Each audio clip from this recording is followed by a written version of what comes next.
안녕하세요. 이혼당한 아주버님 따라 저까지 이혼하게 되었네요. 시어머니 때문에 결혼 초반에 고생을 했고 그 후에는 아주버님 때문에 고생을 했어요. 곡절없는 부부들이 세상에 어디 있겠나요? 이 또한 부부가 되어가는 과정이라 생각하고 견뎌보려 했어요. 그런데 참 아이러니하게도 결국 이혼은 남편 때문에 하게 되었네요. 남편과는 5년의 연애 끝에 결혼을 하게 되었습니다. 서로 장단점이 무언지 충분히 파악할 만큼 오랜 기간을 만나 결혼을 했죠. 결혼 또한 양가 부모님께 5천만 원씩 지원받아 딱 반반 결혼을 했습니다. 둘 중에 누가 더 잘났고 못났고 따질 것도 없을 만큼 조건도 비슷했고 양가 형편까지 다 비슷했어요. 맞벌이를 하는 만큼 남편이 먼저 나서서 맞살림을 하자고 제안을 해왔죠. 맞벌이 하면서도 집안일 문제로 다투는 부부들이 많다고 들었는데 먼저 저렇게까지 나와주니 참 고맙기까지 했어요. 남편과의 관계만 두고 본다면 남부럽지 않을 만큼 순탄한 결혼 생활이었습니다. 하지만 신혼이라고 해서 마냥 좋기만 한 건 아니었어요. 남편이 특히나 자기 가족들이 연관된 일에 대해서만큼은 영 못 믿어온 모습만 보여줬거든요. 시댁이 저희 신혼집에서 가까운 편이라 그만큼 교류도 많았었습니다. 그런데 시어머니가 이토록 유난스러운 사람일 거라곤 결혼 전에는 상상도 못한 일이었습니다. 어찌 그렇게 매일같이 저희들을 찾아대시는지. 한 달에 4~5번씩은 무조건 시부모님과 시간을 보내야 했어요. 뭐라도 핑계를 대서 안 나가면 그만이겠거니 싶으시겠지만 정말 하루가 멀다 하고 오늘은 보자는 식으로 연락을 해대니 거절하는 것도 한두 번이지. 거절하고 거절해서 줄이고 줄인 게 그만큼이었으니 얼마나 유난스러웠던지 대충 감이 오시리라 생각합니다. 그래도 밖에서 외식하는 건 그나마 괜찮은 편이었어요. 그럴 때면 아주버님네도 같이 왔었거든요. 맞이의 맏며느리라고 시어머니도 저를 좀 덜 신경 쓰는 눈치였고 외식하는데 동계산도 아주버님네가 무조건 냈다 보니 그냥 남편하고 맛있는 거 먹고 왔다 생각하고 보낼 수 있었습니다. 진짜 문제는 시어머니가 시댁에서 보자는 연락이었어요. 일단 아주버님네가 시댁에서 거리가 조금 있었다 보니 시댁에서 자리를 가질 때면 보통 저희들만 가는 시기였거든요. 그런 식으로 시댁에 10번을 간다면 아주버님네가 오는 건 그중에 한 번 정도밖에 되지 않았었어요. 나중에 가선 외식하는 횟수도 줄어들기 시작했고 결국 시어머니가 불러내는 모든 시간은 시댁에서 보내야 했습니다. 누군들 그러하겠지만 저는 시댁에 가는 게 정말 싫었어요. 제가 올 때면 시어머니가 늘 저한테 온갖 가지 쓸데없는 일을 시키곤 했었거든요. 집안일 도와드리는 거 며느리 된 입장에서 조금 도와드릴 수도 있다고는 생각했지만 시어머니가 저희를 부르는 횟수가 잦아지고 시키는 일도 많아지고 하다 보니 저희가 보고 싶어서 불렀다기보단 그냥 번거롭고 손 많이 가는 귀찮은 일을 저한테 떠넘기려고 불러낸 건가 싶을 때가 더 많았지요. 욕조에 이불 담궈놨으니 가서 좀 밟아라 하신다던가. 한 번은 시어머니가 반찬하는데 손 많이 간다고 저를 기어이 불러내서 멸치 똥 떼고 콩나물 다듬고 그랬던 적도 한두 번이 아니에요. 나중에 가서는 그냥 아예 아무것도 하기 싫다고 저보고 반찬을 좀 해놓으라던 적도 있었지요.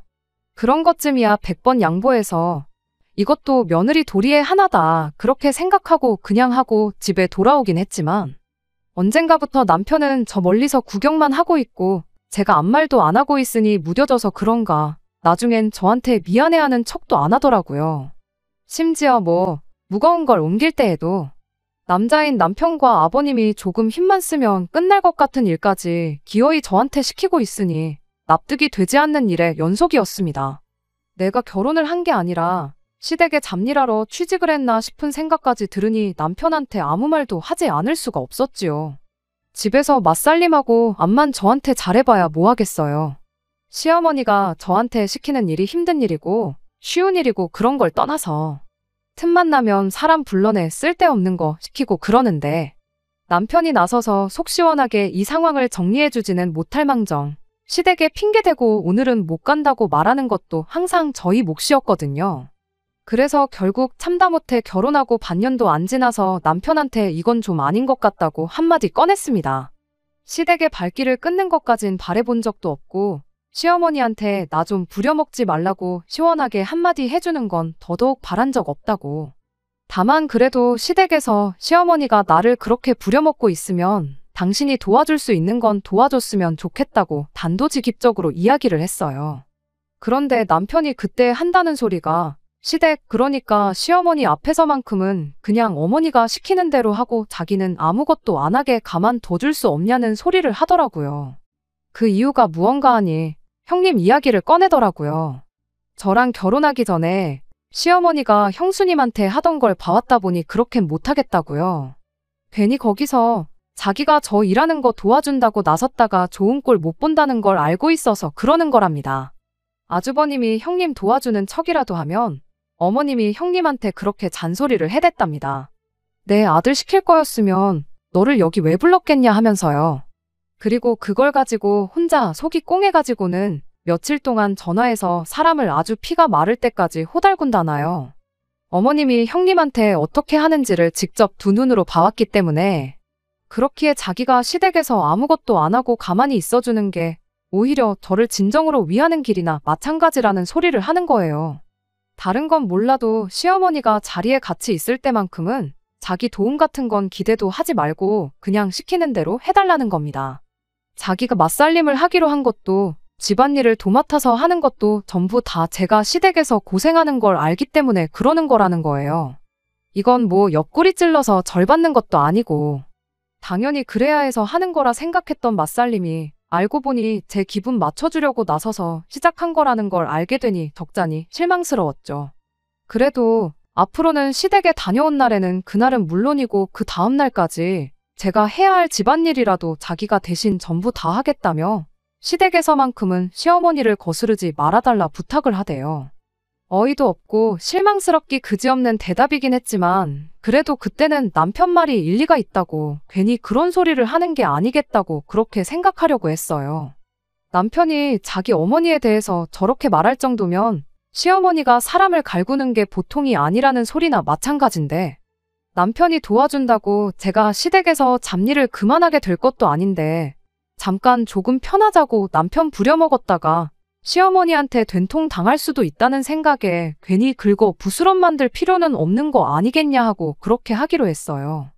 일단 대답은 그렇게 하긴 했지만 또 한참 지나 생각해보니 남편은 시어머니가 며느리한테만큼은 독한 분이라는 걸 알고 있었으면 결혼하기 전에 시어머니가 어떤 사람인지 미리 귀띔이라도 해주던가 아니면 적어도 신혼집을 시댁 근처에 정하기로 했을 때 나도 익숙한 동네가 좋다고 할 게 아니고 어떻게든 시댁에 자주 왕래하기도 힘들 만큼 멀리 집을 구하자고 했으면 좀 좋았을까 싶었습니다. 그래도 시댁에서 시키는 집안일이 그렇게 어려운 건 아니었어요. 집안일이라고 해봐야 뻔한 것들밖에 없잖아요. 매일같이 불러내 뭐 김치를 100포기씩 담그라고 한다던가 하는 말도 안 되는 명령은 없었고 고작 해봐야 한 이틀치 밀린 설거지 좀 대신 해달라느니 일요일이 분리수거 날이니 와서 분리수거를 좀 하라던가 이불 빨래를 대신 해달라느니 하는 사소한 일들의 연속이었다 보니 언젠가부터는 익숙해지기 시작했어요. 나름대로 꾀도 부리고 시어머니가 너는 왜 이렇게 손이 느리냐며 답답하다고 보고 있자니 속이 터지겠다고 하던지 말던지 최대한 천천히 제 페이스 유지하면서 꾀도 부리고 그렇게 나름 현명한 대처를 하고 있었습니다. 신혼 초에는 이렇게 자주 볼 거면 그냥 집 팔고 우리 집 와서 살면 어떻겠냐는 말까지 했었어요. 처음에는 농담하시는 줄 알고 저도 농담하듯 거절하고 말았죠. 그런데 몇 번 더 같은 이야기가 나왔고 그때부터 저도 시어머니가 시키는 일을 일부러 천천히 하고 일부러 실수하고 그러기 시작하니 언젠가부턴 그런 말도 쏙 들어가고 그래서 참 다행이다 싶었습니다. 결혼 후 처음 맞는 명절날이 돼서 명절 음식을 그렇게 많이 준비하라고 할 때는 조금 경악스럽긴 했습니다. 같이 살자는 말에 농담으로라도 그렇게 하겠다는 말을 비슷하게도 꺼내지 않았던 게 참 다행이다 싶을 만큼요.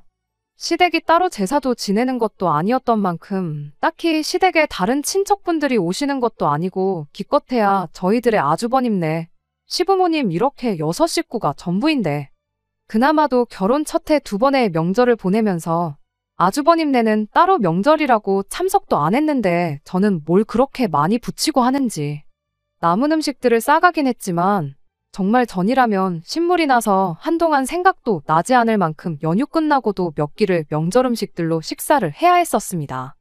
아무튼 그렇게 그냥 시어머니가 유난스럽고 원래 그러신 분이다 생각하고 그러려니 적응해가면서 나름 잘 살고 있었어요. 하지만 가끔씩 쉬는 날에 미리 언질도 없이 저를 불러내서는 쓰잘데기 없는 일을 시키고 그럴 때면 그래도 시댁에서 조금 떨어진 거리에 사는 형님이 그렇게 부러울 수가 없었습니다. 남편이 형수님이 당하는 걸 직접 두 눈으로 봤다고 하긴 했지만 매주 몇 번씩 시댁에 불려가는 제가 보기에 당해봐야 얼마나 당했겠냐 싶었었습니다. 저도 매주 주말만 되면 불려나가고 그러는 게 아니라 한 달에 한두 번이면 충분히 견딜 수 있을 것 같고 이런 불만도 안 생기겠거니 그런 생각이었어요. 심지어 제가 결혼하고 나서 시댁에서 명절을 2번 보냈는데 형님네는 그때 2번 다 시댁에 오지 않았거든요. 그때는 그냥 응당 형님이 고생을 했다 하니 아주버님이 중간 역할을 잘해준 게 아닐까 그런 생각까지 했었습니다. 남편이 그런 아주버님 절반만 닮아서 저 고생하는 것 좀 덜하게 해줬으면 싶은 생각이 들었던 게 한두 번이 아니었어요. 그런데 그게 아니었습니다. 형님이 부럽다고 생각했다니 정말 내가 복에 겨워서 그런 소리를 했구나 싶었던 날이 있었어요. 시댁에서 개같이 굴으면 굴렀지. 아주버님 같은 인간을 남편이라고 옆에 두고 살고 있는 형님이 정말 불쌍했습니다. 그때가 결혼하고 나서 3번째 맞는 명절이었어요. 이번에는 모처럼 형님네도 온다고 하길래 일손이 하나 더 생긴 만큼 고생은 덜하겠구나 싶었습니다. 조금 덜 힘들겠거니 그 생각 말고는 정말 아무 생각도 없었어요. 아무튼 시댁하고 거리가 가까운 만큼 저희가 시댁에는 형님네보다 일찍 도착했어요. 도착하자마자 편한 옷으로 갈아입고 나와가지고 늘상 하던 대로 곧바로 명절 음식 준비를 하기 시작했죠. 그리고 나서 한 10분 정도 있다가 형님네가 도착을 했습니다. 그런데 시어머니가 형님한테 요즘 아주 안 불렀더니 많이 편해졌나 보다고 어떻게 1년 만에 시댁에 명절 쇠러 오면서 맏며느리가 둘째네보다 늦게 올 수가 있느냐고 한마디 하시대요. 저야 당연히 집이 코앞이니까 금방 온 건데 그리고 시어머니가 오라고 했던 시간에 저희가 일찍 온 거고 형님네는 거의 딱 맞춰서 온 건데 저런 말을 하니 이게 다 뭔가 싶었어요. 게다가 형님도 형님 나름대로 이유가 있었던 건데 아주버님이 준비가 늦어서 지체가 되었다는 형님의 대답에 시어머니가 너가 언제부터 그렇게 대답이 길었냐고 한마디 하더니 말을 그냥 중간에 잘라버리더라고요. 그간 그렇게 자주 본 건 아니지만 그래도 몇 번을 온 가족이 모였었는데 시어머니가 형님한테 이렇게 대하는 걸 처음 봐서 그랬나 너무 사람을 막대하는 건 아닌가 싶어서 많이 놀랐습니다. 그리고 더 놀라웠던 건 이어진 형님의 반응이었죠. 시어머니 말에 정말 찍소리도 못하고 그대로 제 옆으로 와서 음식을 준비하기 시작했으니까요. 저야 그간 시어머니가 유난을 떤다니까 괜히 일 키워서 번거로운 일 생기는 게 싫어서 시키는 대로 했던 거지 사람이 딱히 무섭거나 그래서 그런 건 아니었거든요. 일을 시켜도 그냥 세워라 내워라 하면서 제 페이스대로 천천히 일을 했고요. 그런데 형님은 이상하리만치 시어머니를 의식했어요. 시어머니가 무슨 말만 하면 손까지 벌벌 떨면서 어떻게든 빨리 일을 끝내놓으려고 서두르더라고요.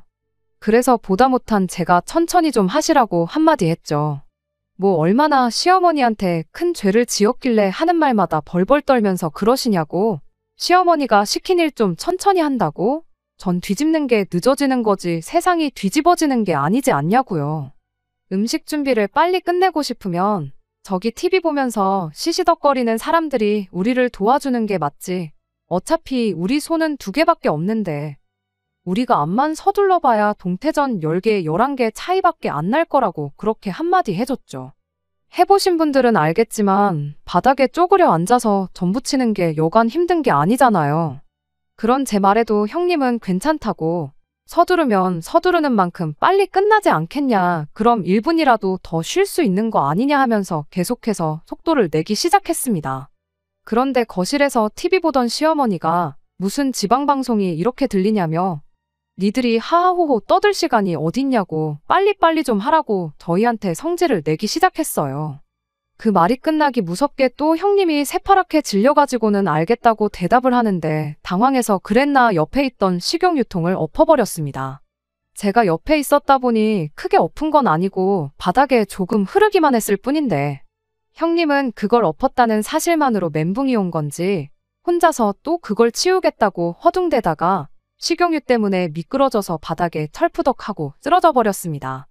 아픈 건 둘째치고 그것 때문에 계란물이니 뭐니 죄다 엎어버려서 옷이 아주 난장판이 되었어요. 그런데 아주버님이란 작자는 남편이 돼서 그걸 보고 괜찮냐고 묻는 게 아니고 저건 칠칠치 못하게 왜 또 저러냐면서 짜증을 내는 거예요. 그 광경을 보고 제 눈을 믿을 수가 없었죠. 시어머니도 바빠 죽겠는데 아주 쇼를 한다고 혀를 차고 있었고요. 형님이 아주버님한테 챙기라고 했던 옷가방은 어디 있느냐고 물어봤는데 아주버님이 왜 네 옷을 나한테 찾냐면서 필요하면 필요한 사람이 챙겼어야 하는 거 아니냐고 당당하게 대답을 하더군요. 아주버님이 늦장 부리다가 늦었다더니 챙기란 것도 똑바로 안 챙기고 와서는 뭘 잘했다고 큰 소리를 치나 싶었어요. 그런데 형님은 아주버님 대답에도 찍소리를 못하고 그러냐고 한마디 하더니 그대로 그 지저분해진 옷을 입고 다시 전을 붙이는 거 아니겠나요? 참 제가 봐도 사람이 답답하긴 했어요. 그래도 같은 며느리 입장이라고 안쓰럽기도 하더라고요. 그래서 형님한테 입던 옷이라도 입으시겠냐고 물어봤죠. 명절이라고 엄청 차려입고 왔던 것도 아니고 그냥 더 편한 옷으로 갈아입었을 뿐이니. 여차하면 집도 가까우니까 남편 시켜서 내 옷 좀 가져달라고 해도 그만이고 저 혼자 가서 갈아입고 와도 그만인 거였으니까요. 형님은 괜찮다고 손사래를 쳤지만 계란물 뒤집어 쓰고 있는 꼴을 보고는 제가 못 견디겠어서 싫다는 형님 억지로 방에 데리고 가서 옷을 갈아입었습니다. 같은 여자끼리인데 뭘 그렇게 부끄럼이 많은지 뒤돌아서 깨작깨작 옷을 갈아입는데 속이 다 답답했는데 그런데 형님 팔뚝에 시퍼렇게 들어있는 커다란 멍자국이 눈에 들어오더라고요. 어디 모서리에 부딪혀서 생겼다고 하기엔 누가 봐도 그 범위가 넓었어요. 형님한테 이게 뭐냐고 물어봤더니 계속 주저하다가 아주버님 때문에 그런 거라며 끝내 이야기를 해줬습니다. 사실 저희 결혼하고 형님네가 명절에 참석을 안 했던 게 아주버님이 형님 고생할까봐 중간 역할을 해줘서 그랬던 게 아니었더라고요. 그건 그저 제 착각에 불과했던 겁니다. 지난 설에는 형님이 코로나 확진이 떠서 못 갔던 거였고 그 다음 명절인 추석에는 형님네 직장에 일이 생겨서 부득이하게 명절에도 출근을 해야 했기 때문에 못 왔던 거래요. 그런데 그렇게 1년 명절날 시댁을 안 가니 그렇게 좋을 수가 없었답니다. 그래서 아주버님한테 이번에도 시댁에 안 가면 안 되냐 물었다가 아주버님이 되도 않는 소리 말라고 대번에 거절을 했고 그래도 형님은 진짜 제발 안 가고 싶다고 그렇게 둘이 난리를 치다가 아주버님이 웃기지 말라고 그대로 팔뚝을 잡아 꺾어버렸다네요. 그러면서 시댁도 똑바로 못 챙기는 게 어디 며느리라고 하고 다니냐고 그 길로 집을 나가라 마라 아주 된통 소리를 질러댔답니다. 결국 아주버님을 이기지 못하고 이렇게 시댁 끌려와서 또 일을 하고 있다면서 한숨을 섞어가며 이야기를 하는데 그런 아주버님도 아주버님이지만 이걸 아무렇지도 않게 말하는 형님이 더 충격적이었어요. 나였으면 남편이 내 몸에 손대는 순간 이혼 서류부터 준비했을 거라고 뭐하러 그걸 참느냐는 식으로 말을 했죠. 형님은 그래도 내가 선택해서 한 결혼인데 이혼까지 할 게 뭐 있냐며 말을 아끼는 모습이었고 부부싸움은 칼로 물베기라는데 제가 이래라 저래라 한다고 해서 바뀔 것 같지도 않고 괜히 오지랖 부렸다가 저만 중간에서 이상한 사람 될 수도 있다는 생각에 그 다음부터는 말을 아꼈습니다. 아무튼 그렇게 옷 갈아입고 나와서 다시 음식 준비를 시작했지요. 그렇게 명절 보내고 저녁이 돼서야 집에 돌아가게 되었습니다. 형님이 옷은 깨끗하게 세탁해다가 전해주러 오겠다고 했는데 택배로 보내주시면 될 걸 뭘 멀리 전해주러 오시냐고 되물은 제 말에 그래도 직접 전해주러 오겠다며 슬며시 웃고 말더라고요. 그 웃음의 의미가 뭔가 싶었는데 그렇게 반년이 좀 더 지나서 추석을 얼마 앞두고 형님이 저를 따로 불러내 충격적인 소식을 전해왔어요. 형님이 아주버님하고 이혼 소송에 들어갔다는 소식이었죠. 알고 보니 그동안 형님이 몰래 이혼을 준비하고 있었나 봐요. 저한테 이혼까지 할 게 뭐 있냐고 말을 아낀 게 나름 혼자서 이혼을 준비하고 있던 걸 들키고 싶지 않아서 그랬다는 걸 알 수 있었어요. 그리고 제 옷도 그때가 돼서 돌려받았죠. 아마 버틴다고 이혼을 못 해주진 않을 거라며 저한테 옷을 돌려주는데 그렇게 자신만만한 모습이 참 새로웠네요. 그냥 그 멍자국만 가지고도 충분히 이혼할 수 있을 만큼이었는데 그것 말고도 뭐가 또 엄청 많았나 봐요. 그동안 그냥 당하고만 있던 게 아니었던 거죠. 모아둔 자료가 너무 많아서 아주버님도 항소는 엄두도 못 냈고 결국 형님한테 위자료 2천만 원 주고 재산까지 분할해줘가며 끝내 이혼을 하게 되었답니다. 그러는 과정에서 시어머니도 형님한테 1,000만 원 위자료를 줘야 했고 그렇게 형님은 저희 가족과 완전히 남남이 되고야 말았습니다. 그 길로 고향으로 내려가서 분할받은 돈으로 사업까지 시작했다고 하는데 그냥 잘 지냈으면 좋겠다는 생각뿐이었어요. 아무튼 덕분에 저는 많이 편해지기는 했습니다. 며느리한테 막노동을 시키는 게 이혼 사유가 되고 나아가선 위자료까지 뱉어내야 한다는 사실을 직접 깨달았다 보니 그 뒤로 따로 저를 불러내거나 하는 일이 사라졌거든요. 그 후로 저희 시어머니는 주변 사람들한테 순진한 당신 아들이 아주 여우 같은 마누라 작전에 속아 넘어가서 돈까지 털리고 이혼당한 것처럼 이야기를 하고 다녔어요. 그런 모습을 보고 듣게 되니 저한테 그러신 것도 아닌데 어머님이 달리 보이더라고요. 솔직히 정이 많이 떨어졌네요. 아무튼 아무도 예상 못했던 아주버님의 이혼에 시어머니가 더 이상 저를 집으로 불러내지 않게 되었고 덕분에 제 삶이 그나마 편해지긴 했었습니다. 아주버님이야 안 됐지만 형님 생각해보면 형님한텐 잘된 일이고 더불어 시어머니한테 시달릴 일이 줄어든 저한테도 잘된 일이었죠. 고생 끝에 낙이 온다더니 이제야 정상적인 결혼 생활을 하게 되었구나 싶었어요. 한 고비 넘겼다고 생각했더니 산 넘어 산이라고 또 다른 고비가 저를 기다리고 있을 줄은 또 생각 못했습니다. 아주버님이 형님과의 이혼 때문에 재산 분할이다 위자료다 뭐다 해서 결국 살던 집을 정리를 하게 되었고 그렇게 시댁으로 들어와 살게 되면서 모든 게 시작되었습니다. 시어머니가 더 이상 저를 집으로 부르지 않는 게 그렇게 좋았는데 아주버님이 시댁에 들어오고부터는 시어머니가 아니라 아주버님이 제가 아니라 남편을 불러대기 시작했거든요. 마땅히 만날 친구도 따로 없던 건지 그렇게 아주버님한테 불려나가면 남편은 새벽 2시나 돼서 술을 진탕 마시고 집에 들어오고 그랬어요. 어쩌다 한두 번 나가면 이혼한 형이 불쌍해서 기분 맞춰주느라 그러는 거구나 하고 그냥 넘어갔겠지만 이건 뭐 시어머니가 집에 쓸데없는 일 시키려고 부르는 게 더 낫겠다 싶을 정도로 평일 주말 할 것도 없이 일주일에 서너 번씩 데리고 나가는데 남편은 그래도 형이 부르는데 어떻게 못 나간다고 하겠냐며 저보고 이해해달라는 식으로 나오는데 그 꼴을 보고 있자니 아주 미치고 팔짝 뛸 노릇이었죠. 그런데 매번 밖에서 마시고 놀고 하려니까 돈이 좀 아깝다는 생각이 들었나 봐요. 언젠가부터는 아주버님이 저한테 전화해서 남편하고 조용히 마실 테니까 저희 집에서 마시면 안 되겠냐는 식으로 연락까지 해왔어요. 집에서 마시면 제가 있는 만큼 불편해서라도 제 눈치가 보여서라도 술을 좀 덜 마시려나 싶었는데 제 생각이 완전히 빗나갔습니다. 오히려 집에서 마신다고 마음이 놓이는 건지 뒷일은 생각도 안 하고 술을 퍼마셔대고 그러더라고요. 그래도 남편은 제 눈치를 본다고 그런 건지 밖에 나가서 마실 때만큼 고주망태가 되지는 않았어요. 알아서 정신줄 딱 붙잡고 아주버님이 만취하면 택시를 불러서 아주버님을 집으로 보내고 그러는 시기였습니다. 나중엔 손흥민 축구 경기 본다고 평일 주말 가릴 것도 없이 저희 집에 와서 죽치고 있다가 가고 그러는데 정말 제 인내심에도 한계가 오기 시작했어요. 그러던 중 시어머니한테서 잠깐 좀 보자는 연락을 한 통 받게 되었습니다. 남편도 빼고 단 둘이서만 보자니 솔직히 좋은 예감이 들지는 않았어요. 아니나 다를까 시어머니가 저를 보자마자 여지껏 평생 한 번을 해준 적 없는 칭찬을 늘어놓기 시작했습니다. 당신이 사람 보는 눈이 없어서 어디서 별 그지 같은 걸 맏며느리라고 데려왔었는데 맏며느리 복은 없어도 너만큼은 진짜 잘 데려온 것 같다는 말을 하는데 그 말도 어이가 없었죠. 뭐 며느리 자리를 면접 보고 받은 것도 아니고 데려왔다는 표현부터가 얼마나 거슬리던지.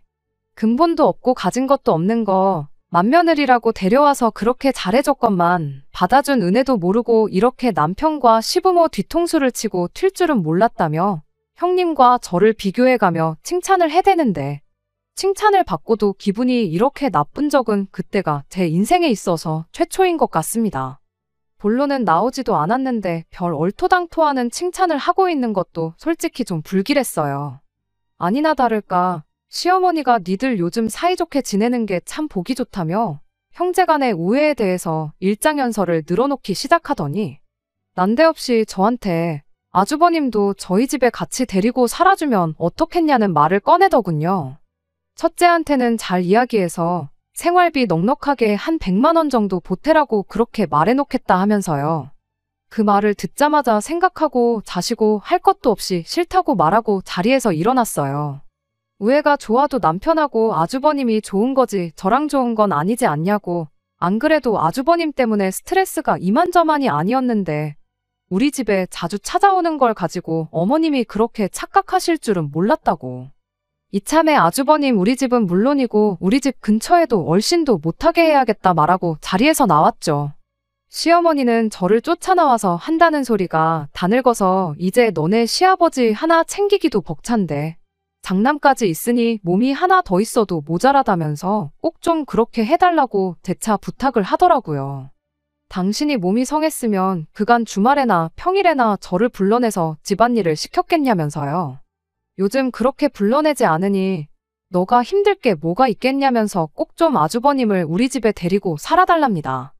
그간 그래도 불만 없이 나름 현명하게 잘 대처했다고 생각했는데 2년 가까운 세월 동안 저도 쌓인 게 많았나 보더라고요.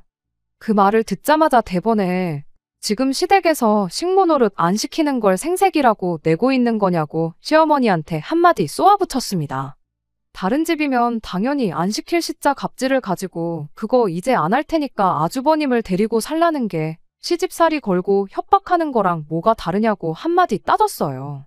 뭐 내가 100만 원이 아쉬워서 이혼당한 아주버님 데리고 살아주면 생활비 100만 원 주겠다고 하면 그걸 좋다고 제가 넙죽 받을 줄 알았냐고요. 아주버님이 혼자 나가 살아도 한 달 생활비 그 정도는 들 거라고. 아니 월급 전부를 저한테 다 준다고 해도 같이 살 생각 없으니까 말도 안 되는 소리 좀 하지 말라고 했죠. 그랬더니 시어머니는 그 와중에도 지나가는 사람들 보기 쪽팔리다면서 저보고 목소리 좀 낮추라고 딴소리를 하는 겁니다. 그러더니 결혼할 때 지원해준 5천만 원 이야기까지 꺼내더군요. 같이 살기 싫으면 그 돈이라도 돌려받아서 아주버님 나가 살 집이나 알아봐야겠다고요. 뭐 5천만 원은 지들만 해준 줄 아나. 우리 집도 똑같이 5천 해줬고 반반 결혼했는데 엄청난 걸 해줬던 거 마냥 생색을 내고 있으니 어이가 없었죠.